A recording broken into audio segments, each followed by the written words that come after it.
Goeienaand vriende en welkom by vanaand se oujaarsdiens.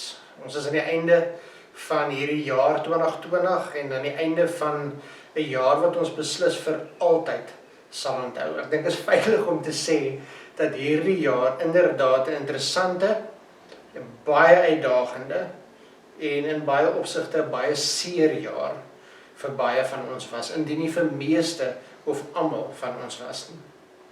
Maar hier is ons aan die einde van hierdie jaar en oor so 'n paar ure betree ons die nuwe jaar en as ons eerlik is met mekaar ook met 'n ander gevoel as wat ons gewoonlik 'n nuwe jaar binnestap. Ons lewe in onsekere tye. En daarom gaan ons vanaand 'n bietjie gesels oor die woordjie hoop. Want dis iets wat ons nodig het in hierdie tyd. Hoop vir wat ook al die toekoms vir ons mag inhou.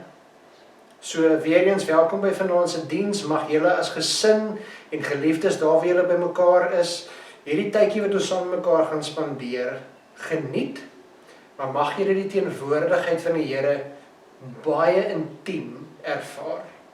En mag julle aan die einde van hierdie diens werklik waar meer hoop hê vir die pad vorentoe.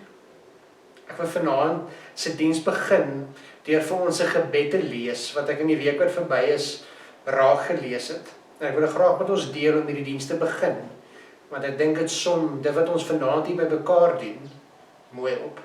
So kom ons sluit ons oë, dan word ons 'n paar oomblikke rustig en ons raak net bewus van die Here se teenwoordigheid hier by ons en dan bid ons hierdie woorde saam. Here, dankie vir nog 'n week. In hierdie week begin daar 'n nuwe jaar. 'n nuwe begin. My God, help my om in hierdie week na te dink oor 2020. Dink saam met my aan die dinge wat in hierdie jaar vir my vreeslik sleg was. Herinner my, Here, aan die tye wat goed was. Wys my waar U langs my gestap het of my gedraai het toe ek nie die volgende tree kon gee nie. Wees hierdie week vir my 'n konstante herinnering dat 2020 nie net sleg was nie, omdat U in 2020 was nog voor dit begin het, gedurende die jaar en nou in die verlede steeds teenwoordig in 2020 is. Dit bid ons in die naam van Jesus Christus ons Here. Amen. As ons hierdie gebed gebid het, het ons al reeds iets beleef van hierdie jaar, met al sy ops en al sy afs en al sy goeie tye en al sy uitdagende tye wat ons beleef het. En in hierdie jaar was daar hoogtepunte en laagtepunte in elkeen van ons lewe. In hierdie jaar moes ons afskeid geneem het van 'n klomp geliefdes, maar het ons ook 'n klomp geliefdes in die wêreld in verwelkom, babietjies wat gebore is. In hierdie jaar was daar paartjies wat pas getrou het en ander paartjies wat jarelang se huweliksherdenking gevier het. En om vanaand se diens te begin, wil ons erkenning gee aan hierdie jaar. So kom ons sit terug. En luister ons na hierdie lied en dan kyk ons na 'n fotoalbum uit ons gemeente van hierdie jaar wat verby is. En dan dink ons aan hierdie persone wat se foto's ons gaan sien, en daar's nog heel wat meer persone wie se foto's ons nie ontvang het nie. Maar kom ons dink ook nou in hierdie oomblikke aan hulle wat nie meer met ons is nie, maar ons dink ook aan al die goeie en spesiale herinneringe wat ons hierdie jaar saam met mekaar gedeel het.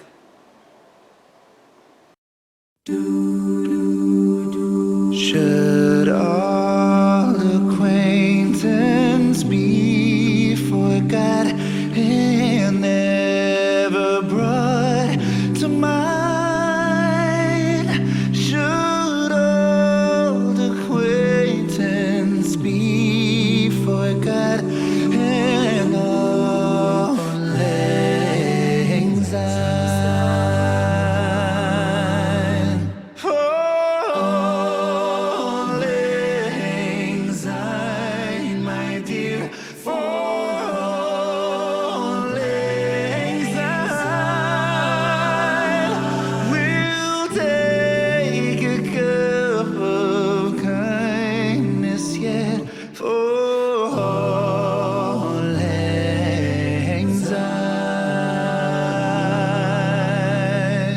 And here's a hand, my trusty friend, and give a hand of thine.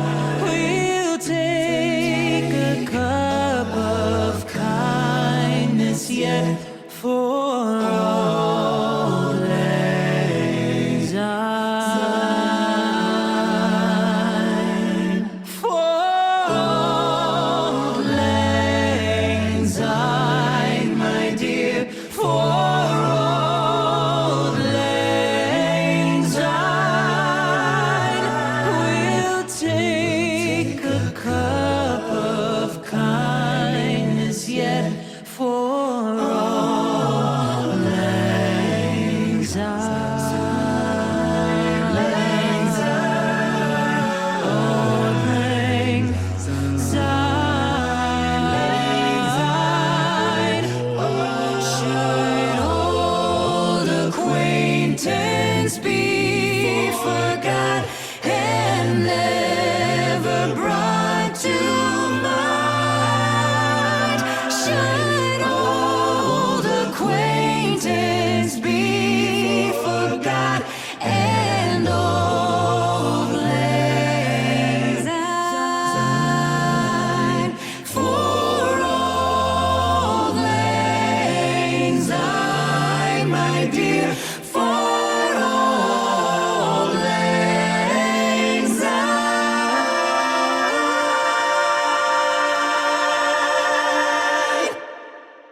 We'll take a cup of kindness.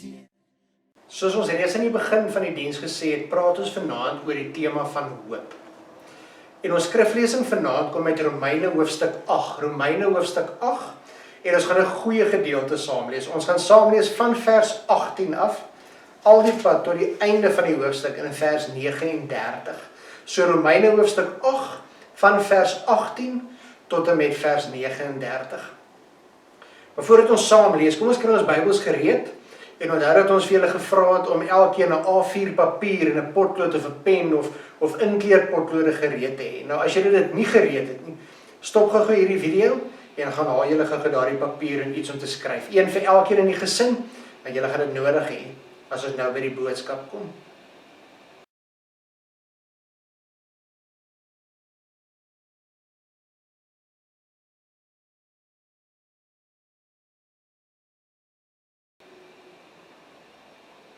Nou, met julle potlode en julle papiere gereed, wil ek julle met die volgende doen. Vat daardie papier en vou hom in sy lengte so mooi in die middel deur, sodat daar in die lengte van die bladsy in die middel 'n duidelike streep of 'n vou dan ook op die papier is.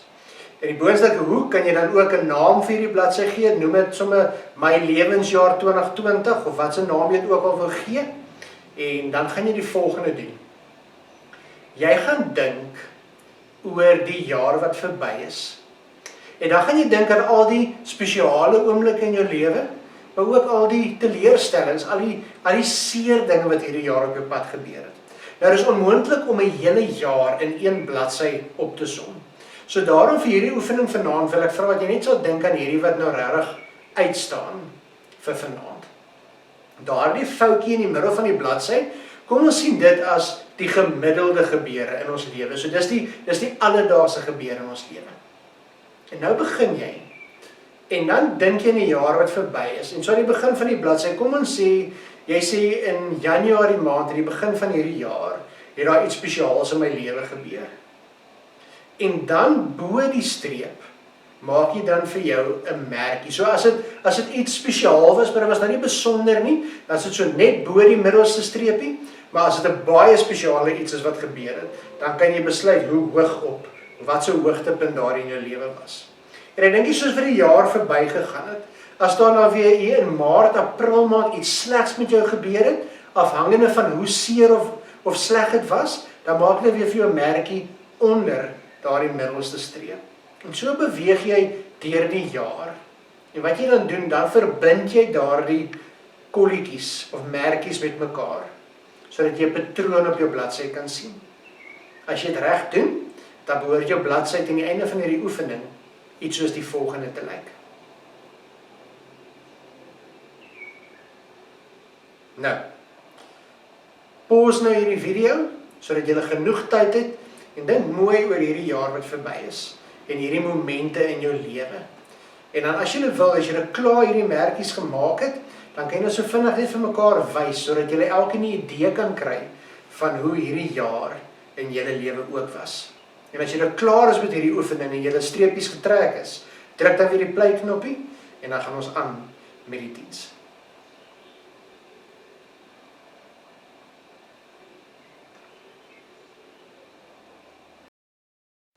Nou vriende, met daardie bladsy by jou, wat so ietsie vertel van jou lewensstorie hierdie jaar, met jou Bybel so oop voor jou, kom ons word so 'n paar oomblikke stil, en dan bid ons, en dan vra ons die Here, om vanaand deur sy woord, en ook deur sy Heilige Gees, met ons te praat. Kom ons bid saam.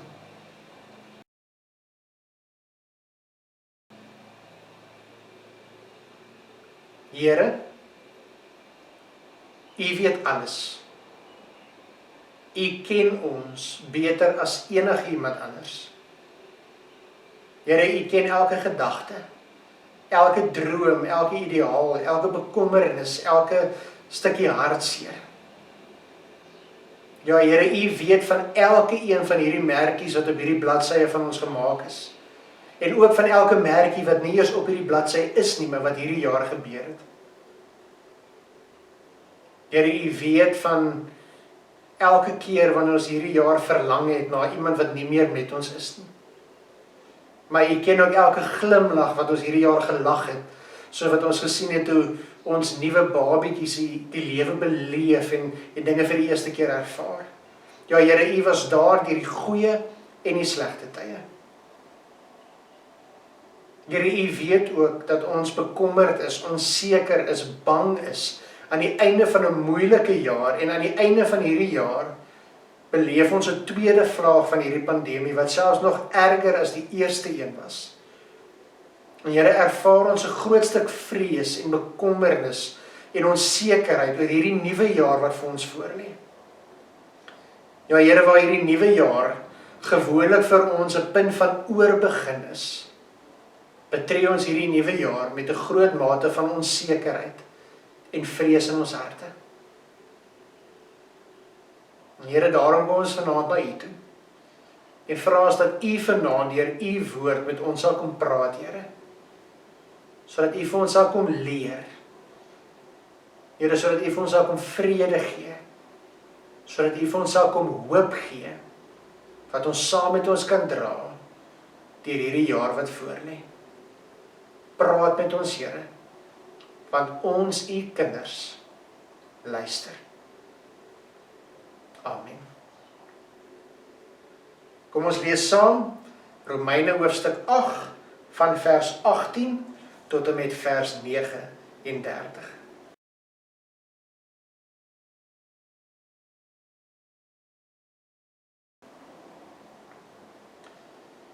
Ek is daarvan oortuig dat die lyding wat ons nou moet verduur, nie opweeg teen die heerlikheid wat God vir ons in die toekoms sal laat aanbreek nie.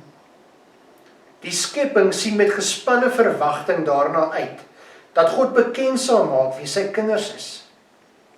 Die skepping is immers nog aan verydeling onderworpe, nie uit eie keuse nie, maar omdat God dit daaraan onderwerp het. Daarby het hy die belofte van hoop gegee. Die skepping sal self ook bevry word van sy verslawing aan die verganklikheid, om so tot die vryheid te kom van die heerlikheid waaraan die kinders van God deel sal hê. Ons weet dat die hele skepping tot nou toe sug in die pyne van verwagting. En nie net die skepping nie, maar ook ons wat die Gees ontvang het as die eerste gawe van God. Ons sug ook. Ons sien daarna uit dat God sal bekend maak dat hy ons as sy kinders aangeneem het. Hy sal ons van die verganklikheid bevry. Ons is immers gered en ons het nou hierdie hoop. Wat 'n mens al sien, hoop jy tog nie meer nie. Wie hoop nog op iets wat hy reeds sien? Maar, as ons hoop op wat ons nie sien nie, wag ons daarop met volharding. Die Gees staan ons ook in ons swakheid by.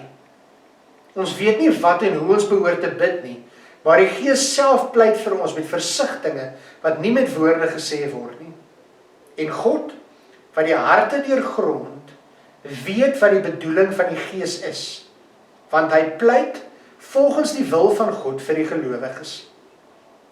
Ons weet dat God alles ten goeie laat meewerk vir die wat hom liefhet, die wat volgens sy besluit geroep is.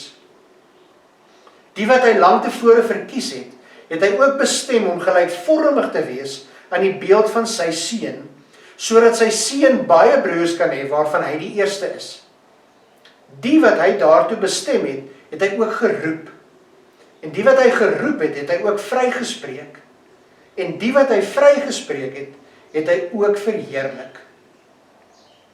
Wat is nou ons gevolgtrekking oor al hierdie dinge? Dit. God is vir ons. Wie kan dan teen ons wees? Hy het sy eie seun nie gespaar nie, maar hom oorgelewer om ons almal te red. Sal hy ons dan nie al die ander dinge saam met hom uit genade skenk nie? Wie kan die verkorenes van God aankla? God self spreek hulle vry. Wie kan ons veroordeel? Christus Jesus het gesterf, maar meer as dit, hy is uit die dood opgewek. Hy sit aan die regterhand van God, hy pleit vir ons. Wie kan ons van die liefde van Christus skei? Lyding of benoudheid? Of vervolging? Honger of naaktheid? Gevaar of swaard? Daar staan immers geskrywe, dit is oor u dat die dood ons dag vir dag bedreig, dat ons so slagskape behandel word. Maar in al hierdie dinge is ons meer as oorwinnaars deur hom wat vir ons liefhet. Hiervan is ek oortuig. Geen dood of lewe, of engele of magte, of teenswoordige of toekomstige dinge of kragte, of hoogte of diepte, of enige iets anders in die skepping, kan ons van die liefde van God skei nie. Die liefde wat daar is, in Christus Jesus, ons Here. Tot sover wat ons lees uit die woord van die Here. Nou vriende, as ons na daardie papiertjies kyk, wat ons nou ons lewensstorie op uitgebeeld het, en jy vergelyk met die mense rondom jou, dan behoort ons raak te sien dat, soos in enige ander jaar, was daar hierdie jaar hoogtepunte, en daar was laagtepunte gewees. En daar was hierdie gelukkige Here, dat ten spyte van hierdie jaar wat ons beleef het met die pandemie, en alles wat daarmee saamgaan, dat jy eintlik 'n baie goeie jaar beleef het. Maar die kans is ook baie goed, dat as jou jaar enigstens lyk soos wat my jaar gelyk het, en baie ander se jare gelyk het, was daar beslis spesiale oomblikke, was daar beslis hoogtepunte in hierdie lewe. Maar was die laagtepunte, die uitdagings, die eindes van die lewe, dalk so 'n bietjie meer, en so 'n bietjie dieper. Nou wil ek vir jou vra, dat as jy kyk na daardie bladsy van jou lewe, dat waar op daardie bladsy sit jy vanaand in jou lewe? Aan die einde van hierdie jaar, is jy nou op hierdie oomblik in 'n hoogtepunt van jou lewe, en gaan jy hierdie nuwe jaar met positiwiteit en opgewondenheid in? Of is jy in 'n moeilike punt in jou lewe? En lê die mergie in jou lewe waar jy vanaand sit aan die onderkant van daardie bladsy. En as jy dalk hartseer of bekommerd of angstig, ook oor hierdie nuwe jaar wat nou voorlê. Dink ons sal dit nie herken nie, maar dalk in ons agterkop het ons dalk naïewelik hierdie hoop gehad dat die einde van 2020 ook die einde van COVID sal wees en dat met die nuwe jaar daarin weer 'n terugkeer na normaliteit sou gewees het. Dus as vir die jaar aangegaan het, het ons stelselmatig vrede begin maak met die wete dat dit nie die geval is nie. En weet ons byvoorbeeld vanaand ook, dat wanneer ons môre wakker word, op 1 Januarie 2021, dit nog nie die einde van hierdie pandemie is nie. Dat dit nog nie die einde is van die uitdagings wat daarmee gepaard gaan nie. Inteendeel, dat ons dan in die jaar begin in die middel van 'n nuwe vlaag, wat ernstiger is, gevaarliker is. En betree ons hierdie nuwe jaar met baie onsekerheid, angstigheid en vrees. En dan is die vraag wat ons vir mekaar kan vra, maar hoe maak ek nou? Want die een ding wat ons nodig het vir enige dag in ons lewe is hoop. Ons het iets nodig om aan vas te hou. Ons het hoop nodig in ons lewe, want sonder hoop is ons niks en sonder hoop kan ons niks. Jy sien, dit is wat hierdie gedeelte wat ons vanaand gelees het so spesiaal maak. Want as ons dit weer gaan lees, dan kom ons agter dat in Romeine 8 is daar een woordjie wat die hele tyd herhaaldelik voorkom, en dit is hoop. Paulus skryf hier aan die gelowiges in en rondom Rome oor die hoop wat hulle het, ten spyte van die omstandighede wat hulle beleef. Ons lees in hierdie gedeelte ook van lyding en swaar kry en benoudheid. Die gelowiges van daardie tyd het ook geweet hoe dit voel om bekommerd te wees, om bang te wees, om te vrees, om siekte te beleef, om vervolging te ervaar. Hulle het ook finansiële onsekerheid ervaar in daardie tyd. Alhoewel hulle in 'n ander tyd gelewe het, het hulle baie van dieselfde emosies belewe wat ek en jy vanaand beleef. En dan kom Paulus en hy skryf hierdie woorde aan hulle. En Paulus sê vir hulle dat ten spyte daarvan, ten spyte van die ops en afs van die lewe, wil ek vir julle kom vertel dat daar hoop is. En vriende, dis die boodskap van vanaand se diens ook.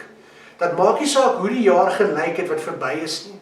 En maak nie saak wat vir ons voorlê in die jaar wat kom nie. Ek en jy kan weet dat daar is hoop. Maar nou kan jy dalk vanaand vir my vra, met Dominee Jaco, as ek kyk na hierdie papiertjie van my, en ek sien hoe daar goeie tye was, maar hoe dit dadelik die slegte tye was, en hoe die meeste van my kolletjies dalk onder die streep was. As ek kyk na hierdie lewensjaar wat verby is, vertel vir my, waar is die hoop? Wys vir my, waar is daar vir ons hoop te vind in hierdie tye waarin ons lewe? Wys vir my, waar is die hoop te vind in hierdie tweede vlaag van hierdie pandemie?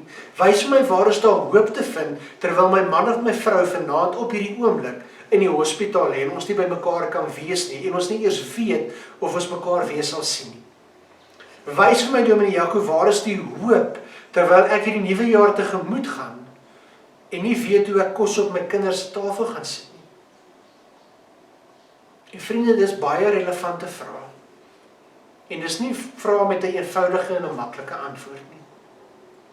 Maar ek dink tog dat hierdie gedeelte wat ons gelees het, gee vir ons 'n paar praktiese wenke wat vir ons iets gee om aan vas te hou wanneer ons hierdie nuwe jaar binne stap. Die eerste ding wat Paulus opwys in hierdie gedeelte is dat daar is hoop vir ons, omdat niks of niemand, nie 'n virus nie, nie 'n pandemie nie siekte nie finansiële nood nie, niks in hierdie lewe ons van die liefde van God kan skei nie. Reg deur hierdie gedeelte dan skryf Paulus van hierdie hoop wat ons het, omdat God in alle omstandighede en situasies teenwoordig is. Dat God ons ondersteun, dat God ons bemoedig en ons optel. Hy praat selfs daarvan dat wanneer ek en jy so moedeloos is dat ons nie weet wat om te bid nie, wanneer woorde ons ontbreek, dat die Heilige Gees vir ons intree. So Paulus skryf in hierdie gedeelte en dan begin hy en hy sê die beginpunt van waarom daar vir julle hoop is dat julle moet weet en julle moet dit glo dat God is by julle. God is altyd daar. God dra julle. God bemoedig julle. God ondersteun julle. God tel julle op. En daar is niks in hierdie lewe wat julle van God se liefde kan skei nie. Die liefde wat daar is in Christus Jesus, ons Here. So vriende, nou wil ek hê jy moet daardie papiertjie van jou vat. En nou moet jy deur daardie lyne wat so op en af geloop het, daardie patroon wat iets uitbeeld van die onsekerheid van die lewe, van die onvastigheid van die lewe, van hoe die lewe ops en afs het, wil ek nou hê op daai middelste streep wat jy gevou het, moet jy in die helderste moontlike kleur 'n reguit streep deur daardie trek. En dan moet jy eers vir jou nota maak waar jy skryf dat God was en is en sal altyd dieselfde wees. En dat alhoewel die lewe sy ops en afs het, verander dit absoluut niks aan God se liefde en getrouheid en sorg vir my en jou nie. Ja, die lewe maak sy draaie. En ja, daar kom goeie tye en ja, daar kom slegte tye. Maar die een rede, die hoofrede waarom ek en jy hoop het en kan hoop hê, is dat God altyd daar is en dat niks ons ooit van sy liefde sal skei nie. Ja, dit lyk nie altyd vir ons so nie. En Paulus erken ook in hierdie gedeelte dat dit soms nie altyd vir ons so lyk nie. Ons kan dit nie eens altyd sien nie. Maar ons moet dit glo. Geloof is mos om oortuig te wees van dit wat ons nie kan sien nie. Om vas te glo dat dit is so, alhoewel dit nie vir ons so voel nie. Alhoewel ons omstandighede rondom ons vir ons juist die teendeel probeer bewys.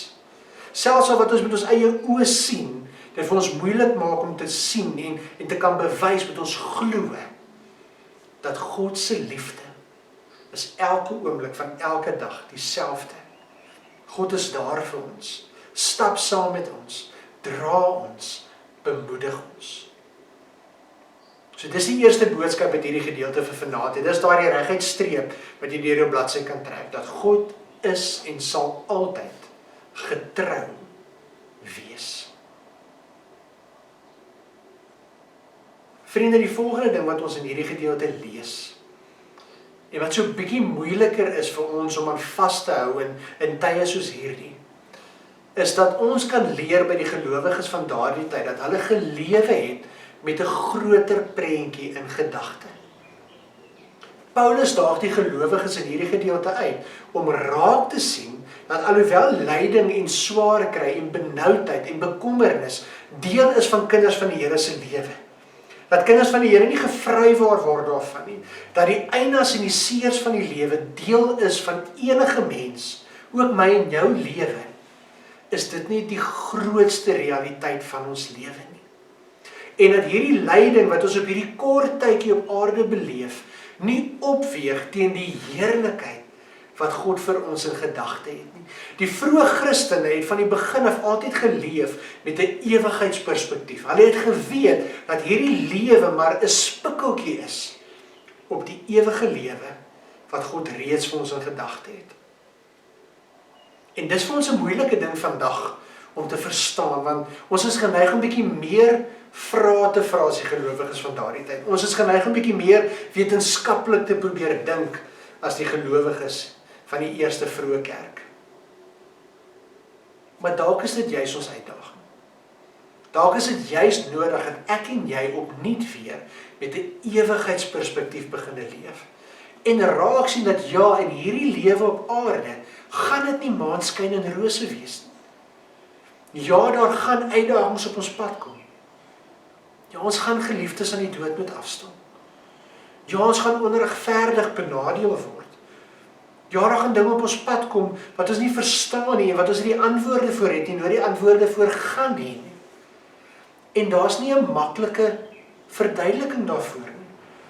En ons kan dit ook nie maklik wegpraat nie. Ons moet dit nie maklik wegpraat nie. Dis die lewe. Maar my en jou hoop word daarin gevind, dat daar vir my en jou 'n groter prentjie is.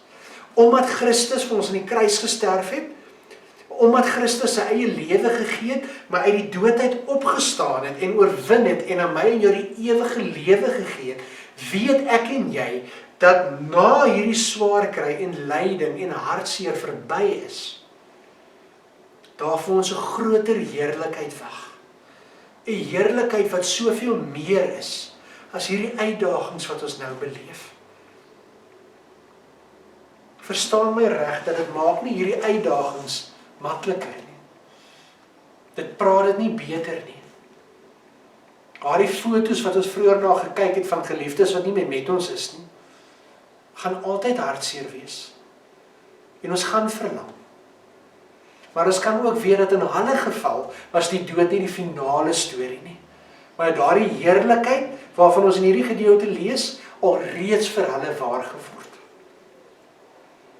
En vriende, so moeilik so vir ons is, moet ons dit vat en moet ons dit glo, want dis een van die fondasies van ons as Christene se hoop, is dat hierdie lyding, hierdie swaar kry, sal verbygaan. En wag daar heerlikheid vir my en jou. Iets groters as hierdie uitdagings wat ek en jy nou ook net beleef. Maar hierdie heerlikheid wat ons in gedagte het, hierdie groter prentjie perspektief, het vir die gelowiges van daardie tyd nie net gewys op die lewe na die dood nie, en dit het ook nie vir ons eers betekenis net vir die lewe na die dood nie. Hierdie heerlikheid waarvan Paulus hier praat, het ook betekenis vir ons lewe vandag, vanaand, hier waar ons bymekaar is. Want Paulus sê dat God alles ten goeie sal laat meewerk vir die wat hom liefhet. Ons weet nie hoe nie, ons weet nie wanneer nie, maar dit is 'n vaste belofte uit God se woord uit. Dat maak nie saak waardeur ek en jy nou gaan nie. Maak nie saak met wat se uitdagings ons nou getrotseer word nie. Maak nie saak met wat se vrae in ons gemoed lewe nie. Maak nie saak wat se seer ons belewe nie. Maak nie saak wat die uitdagings en omstandighede in my en jou lewe vanaand is nie. Dit kan ons vas en seker weet, dat God sal alles ten goeie laat uitwerk vir my en jou. Want hy is 'n God van liefde. En ons verstaan nie altyd sy weë nie. En ons verstaan nie altyd sy tydsberekening nie. Maar God se beloftes is waar. En hy hou sy beloftes. So vriende, die eerste ding het ons gehoor, dat God se liefde altyd teenwoordig is, en dat God in alle omstandighede daar is vir ons, en ons nooit in die steek sal laat nie. Ons het ook nou gehoor dat Paulus skryf op hierdie ewigheidsperspektief waarmee ons moet lewe, en dat ons geloof moet verder strek as net die omstandighede wat ons nou voor ons sien. Maar dan kom Paulus en hy skryf ook iets wat regtig moeilik is partykeer. En dit is wat Paulus sê, maar dit is 'n voorreg om te ly. Dit is 'n voorreg wanneer daar swaar kry op jou pad kom. En dit is vir ons 'n vreemde gedagte, want hoe kan dit 'n voorreg wees wanneer ek uitdagings beleef, wanneer ek hartseer ervaar, wanneer daar lyding op my pad kom? Hoe kan dit 'n voorreg wees? En Paulus se eenvoudige antwoord is, want wanneer ek en jy lyding ervaar, swaar kry beleef, uitdagings ervaar, moet ons bly wees daaroor. Want so deel ons in die lyding van Jesus Christus. Swaar kry, hartseer, uitdagings, vervolging, is alles bewyse daarvan, dat ons besig is om te stap in die voetspore van ons Here Jesus Christus. Maar ook daar is daar die belofte, wat sê dat net soos wat ons deel in die lyding en swaar kry van Christus, net so sal ons ook deel in sy opstanding en heerlikheid. Vriende, mag hierdie woorde vir my en jou hoop gee vir hierdie nuwe jaar wat voorlê. Ek hoop jy hoor in hierdie woorde wat ons vanaand gelees het, dat die Here se woord nie my en jou realiteite wegpraat of ontken nie. God se woord erken die seer, die hartseer, jou bekommernis wat jy vanaand mag beleef. Maar God se woord kom skree vir my en jou ook vanaand, dat daar 'n hoop is wat verder strek as ons realiteite, as ons uitdagings waarin ons onsself tans bevind. Daar is hoop. Want hierdie hoop word gevind, nie in menslike verduidelikings en planne en pogings nie, maar in 'n God wat getrou is en altyd daar is. Nog altyd was, ook vanaand in hierdie oomblikke is, en ook in die jaar wat voorlê, sal wees. En dan om af te sluit, wanneer ek en jy besef hoe diep hierdie hoop is wat daar vir ons is, en dat hierdie hoop daar is, selfs al is dit vir ons vanaand moeilik om dit te glo, selfs as dit vir ons moeilik om dit raak te sien, maar ons maak dit ons eie en ons glo met ons hele hart daarin, dat hierdie hoop daar sal wees en ons sal dra deur die jaar wat voorlê, dan is daar 'n belangrike oproep wat Paulus in hierdie gedeelte ook skryf. En Paulus sê dat ons so moet lewe, dat ons lewe aan die beeld van Jesus Christus gelyk is. Paulus sê dat ons, nou dat ons hierdie hoop in ons het, ten spyte van die omstandighede waarin ons onsself bevind, ten spyte van die uitdagings, ten spyte van ons bekommernisse, ten spyte van die harde jaar wat verby is, ten spyte van daardie ops en afs in ons lewe, hierdie nuwe jaar moet binnegaan met die opregte behoefte om te lewe tot eer van Jesus Christus. Om te lewe met blydskap in ons harte, om hierdie hoop wat in ons harte leef uit te dra aan ander wat dit so nodig het, want daar is soveel wat hierdie hoop gaan nodig hê. En ons mag dit nie vir onsself hou nie. Ons moet gaan uitdeel in ons dade, met ons woorde, elke oomblik van elke dag. Mag ek en jy in hierdie jaar die belangrikste keuse maak wat daar is. En dit is om ons lewe opnuut weer toe te wy aan Jesus Christus ons Here. Mag ons lewe vir sy wil en sy eer en sy koninkryk. Want in Matteus dan beloof Jesus vir ons dat wanneer julle my koninkryk allereers soek, het julle hoop, want ek sal vir julle ook al die ander dinge gee. Vriende, my gebed is dat die Here vanaand deur sy woord en deur die Heilige Gees hierdie hoop in jou hart sal kom wakker maak vanaand en jou sal bemoedig vir die jaar wat voorlê. Hoopelik volgende jaar is daar meer ops as afs, maar as die bladsy wat volg ook afwaarts loop, is daar nog steeds hoop, van God is altyd getrou. Amen. Ons gaan vanaand se diens afsluit deur die Onse Vader gebed saam te bid. Op Woensdag aand se oordenking het ek daarna verwys dat hierdie Onse Vader gebed ryk aan inhoud is, maar dat in die hart van die Onse Vader gebed daar 'n vertroue in God is. Dat die Onse Vader gebed juis 'n manier is waarin Jesus ons herinner om ons eie lewe en ons omstandighede oor te gee in die hand van die Here en om die Here te vertrou met ons hele lewe. Dit is om te erken dat God in beheer is en dat God sal sorg. En is om te onderneem dat my lewe nie aan myself behoort nie, maar aan God. Wat 'n beter manier is daar nie om hierdie nuwe jaar tegemoet te gaan nie. So kom ons sluit vanaand se diens af deur hierdie Onse Vader gebed saam te sing.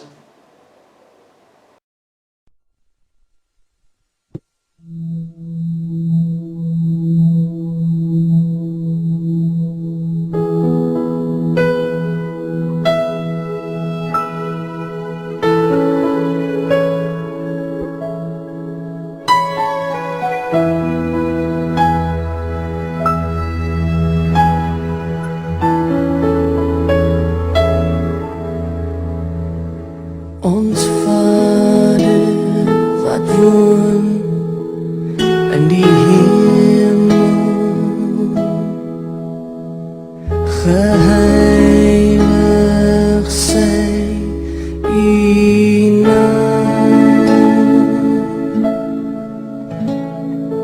Laat U ryk kom, U wil geskied, soos in die hemel, so ook op die aarde. Gee ons vandag ons dagse brood en vergewe al ons skulde, net soos ons vergewe die wat teen ons sonde.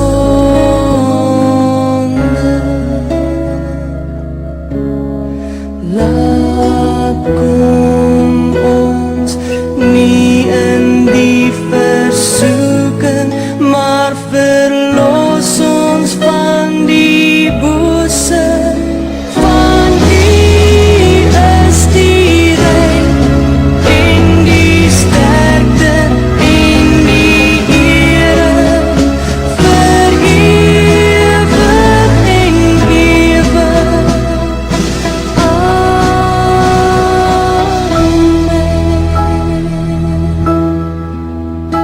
Vir ewig en ewig.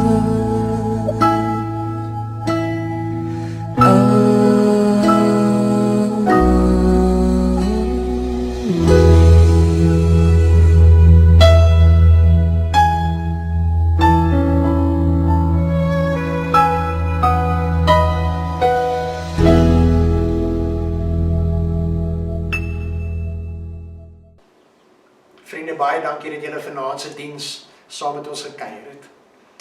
En my wens is weer eens dat jy vanaand met nuwe hoop vervul word. Hoop wat jy weet nie van jouself afkom nie. Hoop wat niks van ons realiteite ontken nie. Maar hoop wat juis verder strek as enige situasie in ons lewe. Hoop wat ten spyte van die ops en afs van die lewe altyd daar is, want God is getrou en regverdig. Ontvang die seën van die Here en stap hierdie nuwe jaar in met sy hoop en met sy vrede. Want die genade van ons Here Jesus Christus en die liefde van God die Vader en die nabyheid en die troos en bemoediging van die Heilige Gees sal met jou wees en bly. Elke oomblik van elke dag. Glo dit. Dit is so.